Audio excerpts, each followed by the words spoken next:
Bonjour à toutes et à tous, ici Khalil Djebali pour ce Good Morning Market du 3 mai. Nous commençons tout de suite avec le rappel légal habituel. XTB France informe les participants que la présentation à venir et les informations qui vont être dispensées ne constituent pas en aucune manière une sollicitation ou incitation à acheter ou vendre des produits financiers. Voilà, nous commençons tout de suite avec le calendrier économique de ce 3 mai, de ce jeudi 3 mai. Nous prendrons connaissance évidemment d'une salve de statistiques, à commencer ce matin par les chiffres de l'inflation en zone euro. On aura aussi l'indice PMI des services au Royaume-Uni attendu à 10h30. Donc petite salle de statistiques économiques évidemment en zone euro. On aura aussi des discours de Victor Constancio et de Benoît Cœuré. Donc Benoît Cœuré, vous le savez, c'est vraiment le membre de la BCE que nous écoutons après Mario Draghi bien évidemment. Par ailleurs, on prendra connaissance d'une salve de statistiques américaines. Alors on s'intéressera surtout à l'indice PMI des services qui sera publié à 16h aujourd'hui. On aura aussi en parallèle de cela les commandes de biens durables et les commandes d'usines. Les indices évoluent sans grande tendance, une pause est marquée dans le sillage du recul de Wall Street, en cette séance marquée par plusieurs publications d'entreprises et de nombreuses statistiques économiques. On suivra aussi aux États-Unis, on suivra aussi les discussions entre les États-Unis et la Chine sur le thème commercial.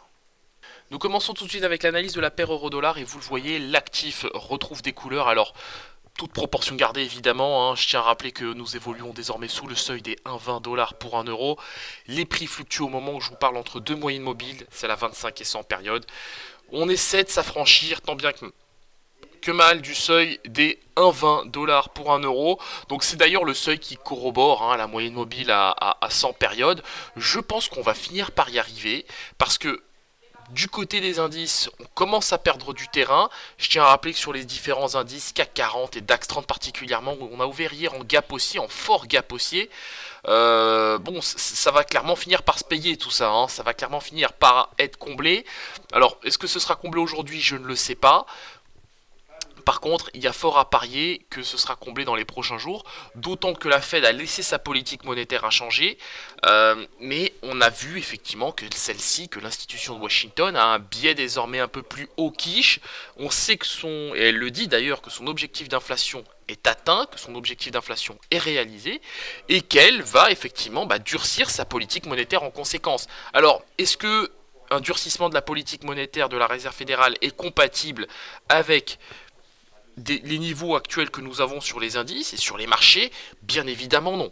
Voilà, bien évidemment non. Alors, pour l'heure, sur la paire euro-dollar, j'aurai un biais acheteur et je viserai pourquoi pas le niveau des 1,2015, voire même 1,2020. Le DAX 30, je le disais à l'instant, on évolue toujours sur des niveaux très significatifs, entre le niveau des 12 008 et des 12 770 points, donc au moment où je vous parle on évolue autour des 12 790, alors bien évidemment la toile de fond est haussière, on a toujours laissé ce gap formé hier à l'ouverture des cotations, ouvert, non comblé, donc moi je vais vous dire, bien que les prix évoluent en tendance haussière, j'ai un biais vendeur sur le DAX 30 et je pense qu'on va finir par recombler ce gap des 12 580 points.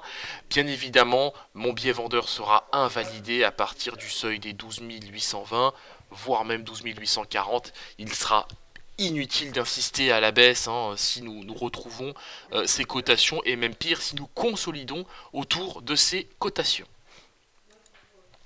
Le gold. Le gold qui lui aussi essaye de défendre tant bien que mal le seuil des 1300$ l'once. Alors pour l'instant on y arrive sur le gold. On a toujours des velléités acheteuses autour des 1300$. C'est vraiment le seuil auquel il ne faut pas toucher sur le gold. On a à chaque fois des réactions très très épidermiques sur ce niveau de prix. Donc pour l'heure, j'aurai clairement un biais acheteur sur le gold et je viserai pourquoi pas aujourd'hui le seuil des 1310. Si on arrive à s'affranchir de ce niveau durablement, je viserai pourquoi pas le seuil des 1315$ l'once.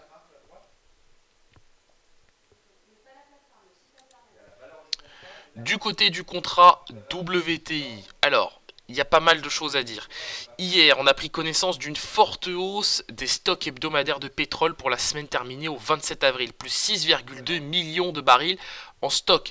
Ça n'a pas eu beaucoup d'impact sur le contrat WTI, on a réussi à préserver le seuil des 67,2. On a eu quelques spikes baissiers sous ce niveau de prix, quelques spikes de volatilité bien évidemment sous le seuil des 67$ le baril. C'est un support qui est visiblement très résilient. J'aurai évidemment dans un contexte pareil un biais acheteur sur cet actif et je viserai le seuil des 68,6 $ le baril pour aujourd'hui. Nous enchaînons avec l'indice S&P 500. Donc, pour l'heure, on évolue en légère tendance baissière. On a été pénalisé effectivement hier en fin de séance sur cet indice.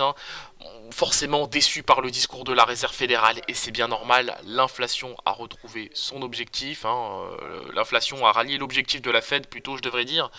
Dans un contexte comme celui-ci, eh bien, j'aurai un léger biais acheteur sur l'indice S&P 500 et je viserai pourquoi pas aujourd'hui le seuil des 2636 voire même 2640, mais je n'irai pas au-delà puisque je sais que sur les indices européens, on est quand même susceptible de décrocher à tout moment. Nous terminons avec le Bitcoin, et le Bitcoin qui évolue en tendance haussière. Donc pour l'heure, le Bitcoin évolue au-dessus de son support des 9111. On a réussi d'ailleurs à retrouver ce niveau qui était une résistance hier et qui est désormais un support. Donc 9111, c'est le niveau de support désormais sur le Bitcoin. Je viserai tout simplement pour aujourd'hui le niveau des 9280 $ pour un Bitcoin, dans la mesure où les prix évoluent en tendance haussière et qu'ils fluctuent tout simplement au-dessus des moyennes mobiles à 7 et 21 périodes. Voilà, on se quitte sur cette note.